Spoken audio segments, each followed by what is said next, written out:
ഇന്നത്തെ ഒരു കൊച്ചു വീഡിയോ ആണ്. എല്ലാവർക്കും മനസ്സിലായ പോലെ തന്നെ എറണാകുളത്തെ എക്സോട്ടിക് പാർക്കിലെ ബേർഡ്സിൻ്റെ വിശേഷങ്ങളാണ്. സ്പോട്ട് വരുന്നത് എറണാകുളം കണ്ടെയ്നർ റൂട്ടിൽ ചേരാനല്ലൂർ ജംഗ്ഷനിൽ നിന്ന് വരാപ്പുഴയ്ക്ക് പോകുന്ന വഴിക്ക് ഒരു 5 മിനിറ്റ്സ് ട്രാവൽ ചെയ്താൽ നമുക്ക് എക്സോട്ടിക് പാർക്കിലെത്താം. ഇനോഗ്രേഷൻ സമയത്തുള്ള ഓഫറുകളൊന്നും ഇപ്പോൾ തൽക്കാലം അവൈലബിൾ അല്ല, എന്നാലും കൊടുക്കുന്ന കാശിന് വർത്താണ്. ഇത് എക്സ്ക്ലൂസീവ്ലി കുട്ടികൾക്ക് വേണ്ടിയിട്ടാണ് എന്ന് പലരും ചിന്തിക്കുമെങ്കിലും ഇത് പ്രായഭേദമന്യേ എല്ലാ ഏജ് കാറ്റഗറിയിലുള്ളവർക്കും എൻജോയ് ചെയ്യാൻ പറ്റുന്ന നല്ലൊരു സ്പോട്ടാണ്. നിങ്ങൾ ട്രിപ്പൊന്ന് പ്ലാൻ ചെയ്ത് ഇറങ്ങുകയാണെങ്കിൽ ഈ ബേർഡ്സ് പാർക്ക് വിസിറ്റ് ചെയ്യാൻ പോകുന്ന ആ ഒരു ഡേ നമുക്ക് ഒന്ന് കളറാക്കാം. നിങ്ങൾക്ക് അറിയാവുന്ന പോലെ തന്നെ വരാപ്പുഴ പാലത്തിൻ്റെ അടുത്ത് ഒരുപാട് റെസ്റ്റോറൻറ്റ്സ് അവൈലബിൾ ആണ്. കൂടുതലും സീ ഫുഡ്സ് അവൈലബിൾ ആണ് റെസ്റ്റോറൻറ്റ്സ്.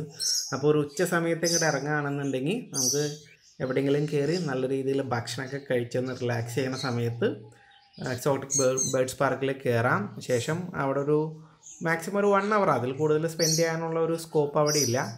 അതിനുശേഷം വേണമെങ്കിൽ അതിൻ്റെ എക്സിറ്റ് തന്നെ നമുക്ക് നല്ല അടിപൊളി ഷേക്കും ഫ്രൂട്ട് സലാഡൊക്കെ കിട്ടുന്ന സ്പോട്ടുണ്ട്. അവിടെ നിന്ന് ചെറുതായിട്ടൊന്ന് സ്വീറ്റ്സൊക്കെ കഴിച്ച് ഒരു 15 മിനിറ്റ് ട്രാവൽ ചെയ്ത് കഴിഞ്ഞാൽ നേരെ നമുക്ക് കടമക്കുടിക്ക് എത്താം. അപ്പോൾ ഒരു ഈവനിങ് ടൈം കടമക്കുടിയിൽ സ്പെൻഡ് ചെയ്ത് നൈറ്റ് ഒരു 7-7:30 ആകുമ്പോഴേക്കും റിട്ടേൺ പിടിക്കാവുന്ന രീതിയിലൊന്ന് വർക്കൗട്ട് ചെയ്താൽ നല്ലതായിരിക്കും. നല്ല ഒരു എക്സ്പീരിയൻസ് ആയിരിക്കും. ഒരു ഡേ സ്പെൻഡ് ചെയ്യാൻ പറ്റിയ നല്ലൊരു ട്രിപ്പാക്കി നമുക്ക് മാറ്റാം. എക്സോട്ടിക് പാർക്കിലെ വിശേഷങ്ങളൊക്കെ ഒന്ന് കാണുക. കൂടുതലും തത്ത ഇനത്തിൽപ്പെട്ട ബേർഡ്സാണ് കൂടുതലും. ഒരു 10 ബ്രീഡിൽ താഴെയാണ് കൂടുതലും വരിക. പിന്നെ ഒരൊറ്റ സ്പീഷീസ് അരിപ്രാവിൻ്റെ കാറ്റഗറിയിൽപ്പെട്ട ഒരാളും ഉണ്ട്. പിന്നെ ഒരു 3 വെറൈറ്റി ഓഫ് പൈത്തൺ. ഇതാണ് മെയിനായിട്ട് നമുക്ക് ഇവിടെ അവൈലബിൾ ആയിട്ടുള്ളത്. നമുക്ക് ബേർഡ്സിനെ ഹാൻഡ് ഫീഡ് ചെയ്യാൻ പറ്റുന്നത് കൊണ്ട് തന്നെ ബേർഡ്സായിട്ട് കൂടുതൽ ഇടപഴകാനും കുട്ടികൾക്കൊക്കെ ഭയങ്കര ഒരു എക്സ്പീരിയൻസ് ആയിരിക്കും.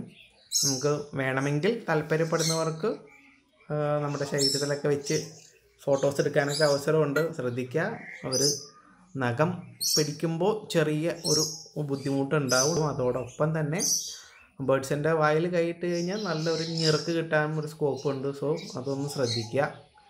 വേറെ പ്രത്യേകിച്ച് വിശേഷങ്ങളൊന്നുമില്ല. ഒരു 1 ടൈം എന്നീ പറയുന്നില്ല, അതിലുപരി നല്ലൊരു എക്സ്പീരിയൻസ് ആണ്. എല്ലാവരും വന്നൊന്ന് എക്സ്പീരിയൻസ് ചെയ്യുക. Thank you.